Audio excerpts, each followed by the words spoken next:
আমাদের সমাজে প্রায় অনুষ্ঠানে দেখি মানুষকে দাওয়াত দিয়ে তারা টেবিল নিয়ে বসে থাকে, পরে 500, 1000, 2000 দেওয়া লাগে। অনেক মানুষ টাকার কারণে দাওয়াতে যেতে পারে না, তা কি জায়েজ আছে? ভাই, কাউকে দাওয়াত দেওয়ার পরে যদি আপনি টেবিল নিয়ে বসেন, তাহলে আপনার চাইতে বাজারের হোটেলগুলো অনেক ভালো। কারণ হোটেলগুলোর সিস্টেম হলো আপনি খাওয়া দাওয়া করেন, যাওয়ার সময় ক্যাশের কাছে আসলে জিজ্ঞেস করে কত হয়েছে, এত হয়েছে দিয়ে দেন। বেশিরভাগ এরকমই সিস্টেমের হোটেল আমাদের দেশে, তাই না? আর এটা হলো ঢুকার সময় টেবিল চেয়ার নিয়ে খাতা কলম নিয়ে বসে আছে, ভাই আগে কি আনছেন দিয়ে যান, খানা পরে।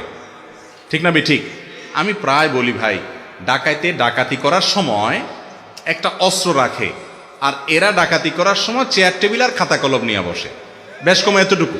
এটা হলো ভদ্রবেশে ডাকাতি। যুবকরা একটু প্রতিজ্ঞা করেন তো, আমার বিয়েতে কোনো প্রকার চাঁদাবাজি চলবে না।